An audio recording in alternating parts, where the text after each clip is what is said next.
Fala galera, beleza? Professor Wagner Graciano na área para falar sobre História do Brasil para a ESA, mais uma vez aqui com vocês, fé na missão, nós vamos vencer. E hoje nós vamos falar sobre esse camarada aqui, ó, que tá lá no edital da ESA, ó, Marquês de Pombal, isso aí, tá no edital de vocês, ó, o Marquês de Pombal. Importantíssimo você saber quem foi esse cara e o que esse cara fez aqui no Brasil, as medidas dele aqui no Brasil. Mas antes de a gente entrar aqui nas medidas dele no Brasil, vem aqui comigo pra gente bater um papo sobre ele, né? Quem era o Marquês de Pombal? Bom, o Marquês de Pombal era o primeiro-ministro de Portugal. Diz a história que Portugal subiu ao trono português esse camarada aqui, ó, Dom José. Em 1750, Dom José sobe ao trono e traz o Marquês de Pombal para ajudá-lo a conduzir a vida em Portugal.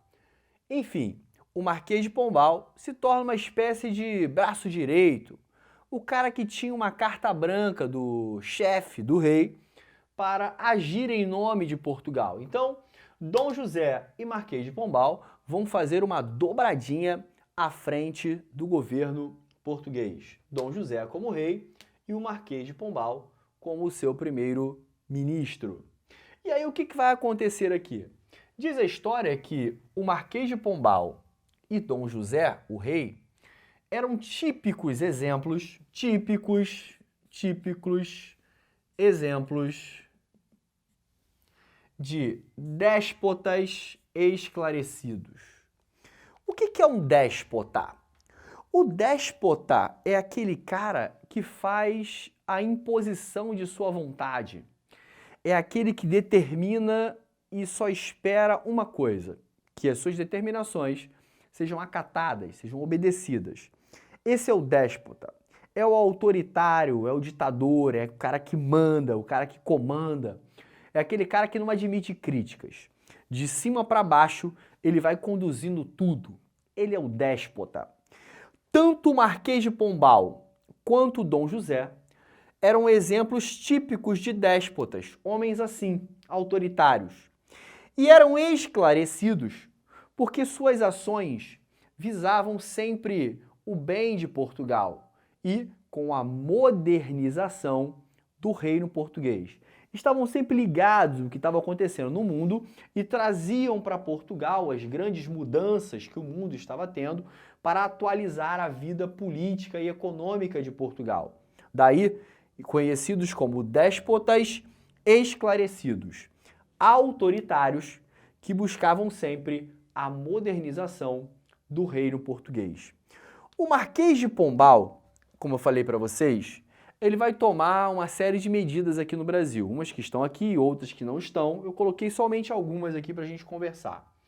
Mas quais eram os objetivos? Quais eram os objetivos do Marquês de Pombal com suas ações?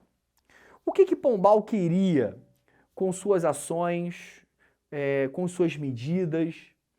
O que Pombal pensava em fazer à frente de Portugal com o rei de Dom José? Bom, primeiro ponto, tirar Portugal da órbita da dependência inglesa. Olha aí, o que você viu comigo aqui em aulas anteriores? Eu falei com vocês que depois da União Ibérica, Portugal ficou muito mal de grana. E quem socorreu Portugal? A Inglaterra. E aí Portugal vai vir colada com os ingleses, só se enrolando com os ingleses. Fazendo acordo daqui, fazendo acordo dali, pegando empréstimo daqui, pegando empréstimo dali. Então tudo que Portugal passa a fazer, tem que fazer diante da dependência dos ingleses. Tem que fazer pensando em agradar ou não os ingleses. Então tudo que Portugal faz gira em torno dos ingleses, da vontade dos ingleses. Está na órbita inglesa. Então Pombal pensava assim, não, precisamos acabar com isso. Precisamos tirar Portugal da órbita, da dependência inglesa. Precisamos fortalecer o exclusivo comercial, também conhecido como Pacto Colonial, vocês lembram disso? Retirar o máximo das colônias, ó. Retirar o máximo das colônias para Portugal. Olha aí. Para quê?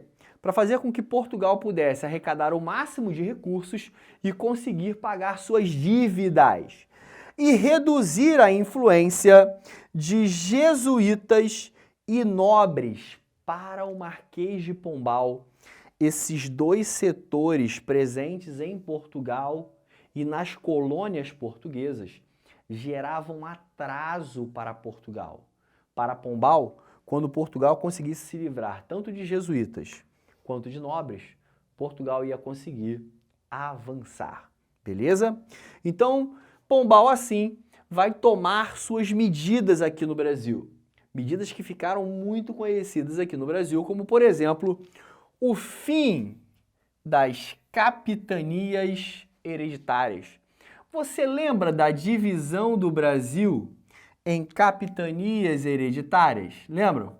O Brasil foi dividido em 15 áreas, 15 lotes, 15 capitanias. Você pegou isso lá atrás. Olha quantas aulas nós já passamos juntos, hein? O sistema de capitanias hereditárias que foi criado no Brasil em 1534. Sabe o que Pombal vai dizer? Acabou. Não tem capitania, não tem donatário, eu não quero mais isso. Pombal acaba com a divisão do Brasil em capitanias hereditárias. Uma outra informação importantíssima foi isso aqui, ó. A expulsão dos jesuítas de Portugal e suas colônias. Olha aqui, ele botou os jesuítas para correr. Vem comigo aqui rapidinho, ó. Vem para cá, vem para cá, vem para cá, vem para cá. Qual foi o ano que Dom José sobe ao trono? 1750. Quem ele traz? O Marquês de Pombal. 1750 foi quando foi assinado o Tratado de Madrid. Tu lembra? Quando nós falamos sobre os tratados para determinar as fronteiras no Brasil colonial? Então, em 1750 foi assinado o Tratado de Madrid. O Tratado de Madrid, que você viu comigo, que gerou a Guerra Guaranítica. Pera aí, quem se levanta contra Portugal na Guerra Guaranítica? Jesuítas e índios guaranis. Quando Pombal chega como primeiro-ministro e vai olhar para o Brasil, ele vê os jesuítas se levantando contra Portugal, atrapalhando o domínio português. Olha só, e aí o que Pombal faz? Não quero mais jesuítas em Portugal e nas colônias portuguesas. Jesuítas, fora! Outra situação importante também que o Marquês de Pombal está envolvido é a troca do centro político brasileiro. Olha aqui, ó, centro político. Quando eu falo centro político, eu falo de capital. Olha só, qual era a capital do Brasil? Salvador. Você que está levando a sério esse processo, esse estudo, você que vem pegando todas as aulas, você sabe que a primeira capital do Brasil, a primeira capital do governo geral foi Salvador. E desde então, Salvador é a capital do Brasil. Mas aí o que Pombal faz? Pombal tira Salvador como capital do Brasil e transforma no novo centro político o Rio de Janeiro, em 1763. Olha aí, o Rio de Janeiro passa a ser a nova capital, o novo centro político do Brasil. E você viu em mineração por que ele fez isso. Para fortalecer o Rio de Janeiro diante dos vários problemas que aquela região estava tendo. Rio de Janeiro, Porto do Ouro, fortalecer a fiscalização da mineração. O Rio se torna a capital do Brasil. Quem foi que fez isso? Pombal. Pombal mexeu na capital. Rimou, olha aí.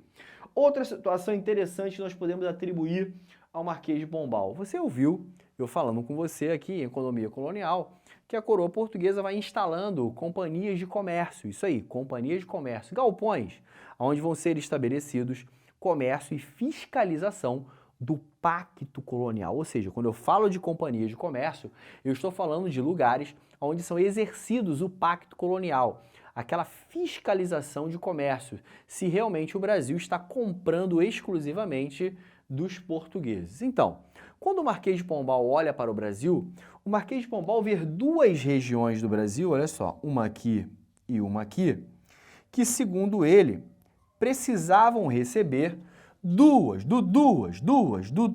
novas companhias de comércio. Olha só. Ah, então quer dizer, mestre, que foi o Marquês de Pombal que criou as capitanias de comércio? Claro que não. Se ele criou duas novas é porque já existiam as antigas. Ele não criou as companhias de comércio, ele criou duas novas companhias de comércio. Ele olha para o Brasil e vê que duas regiões precisam de duas companhias, de dois novos galpões para fiscalizar e abastecer essas duas regiões de produtos. Que regiões são essas? Olha aqui, ó. Essa para cá e essa para cá.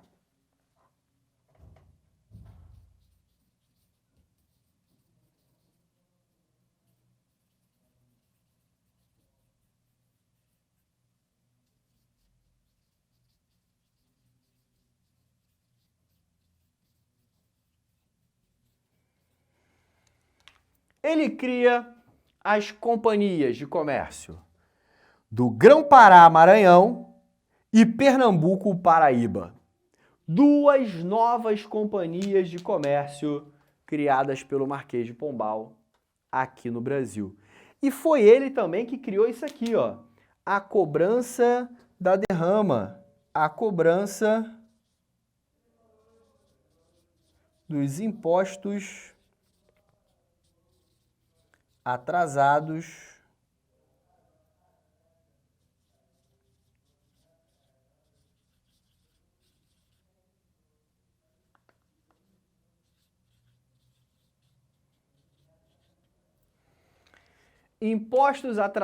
da mineração pagos com os bens. Olha aqui. Deve, paga. Com o quê? Com as terras, animais, escravos, paga com os bens. Legal? Então, quem foi que inventou essa ideia de cobrança da derrama? Ora, o Marquês de Pombal. Pega essa aí, beleza? E o que mais nós podemos atribuir a Portugal? A reunificação do Brasil. O que diz a história? A história diz que durante a União Ibérica, olha aqui, ó, durante a União Ibérica, o Brasil foi dividido. Olha só, o que diz a história?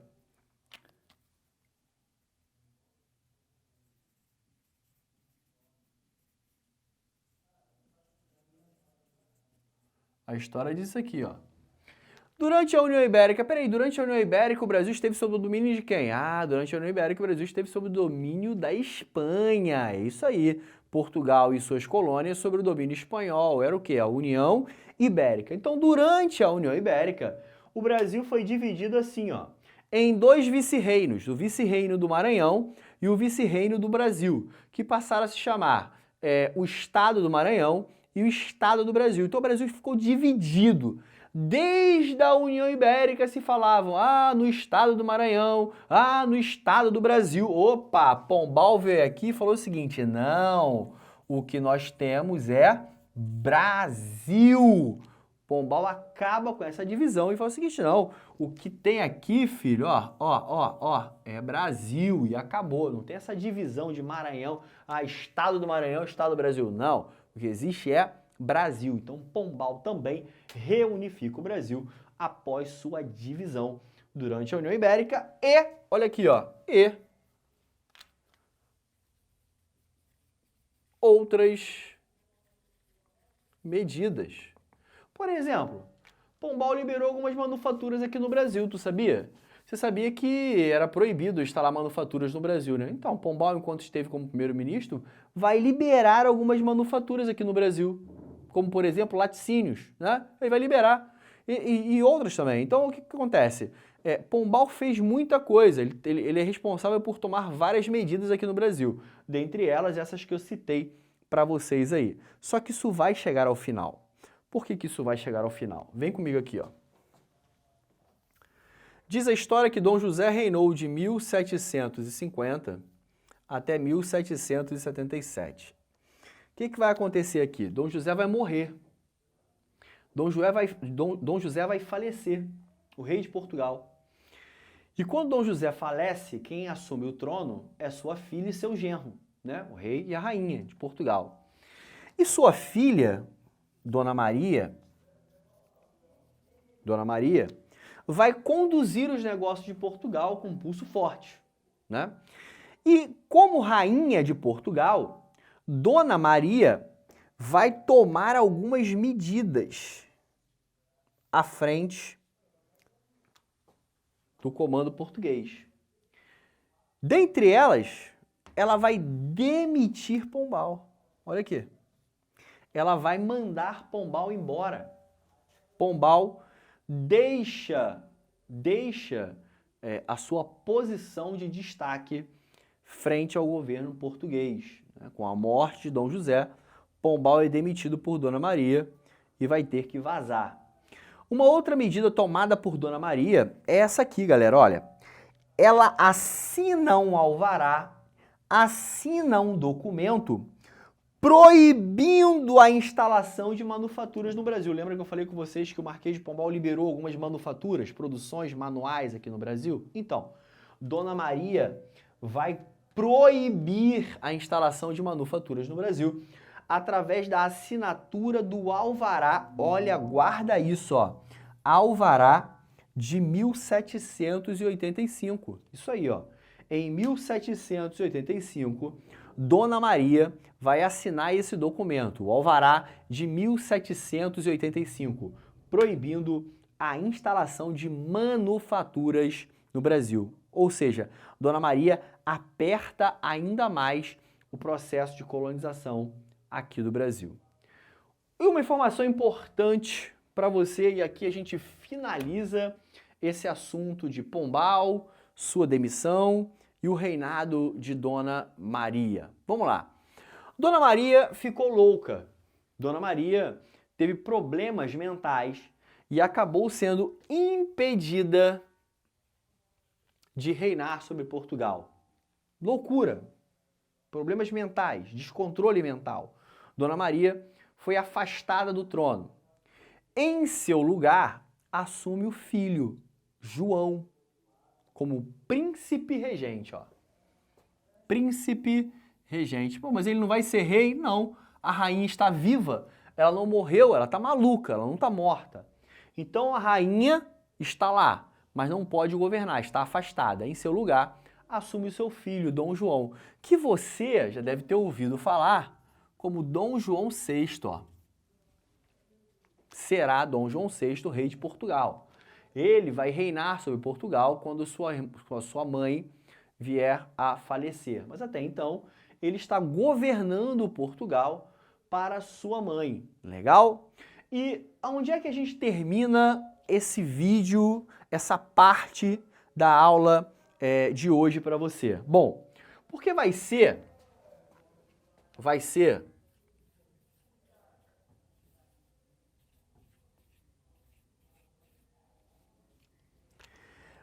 diante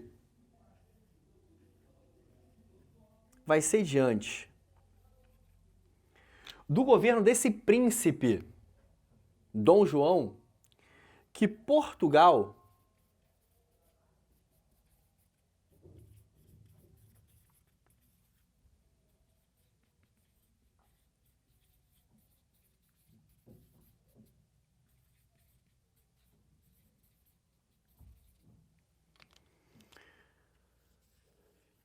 vai ser, durante o governo de Dom João, o momento em que sua mãe está louca e que ele governa sobre Portugal, que em 1807, esse camarada aqui, ó, Napoleão,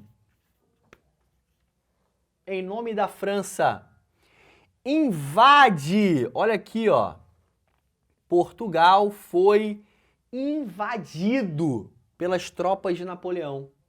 E, em 1808, Dom João, esse sexto, a família real e a corte portuguesa chegam ao Brasil. Olha aí. Esse é o contexto. Esse é o contexto, em 1808, da chegada de Dom João, a família real e a corte portuguesa ao Brasil, fugindo da invasão de Portugal pelas tropas de Napoleão Bonaparte. Mas, sobre esse assunto, você vai ver num outro vídeo, numa outra oportunidade. Acompanhe a história, porque isso aí é um dos assuntos mais cobrados na prova da ESA. Qual, mestre? Dom João, a família real e a corte portuguesa aqui no Brasil. Resumindo a história, vai ser aqui que a independência do Brasil será preparada para você. Mas sobre esses detalhes, você vê mais à frente. Um forte abraço e é isso aí. Fé na missão. Valeu!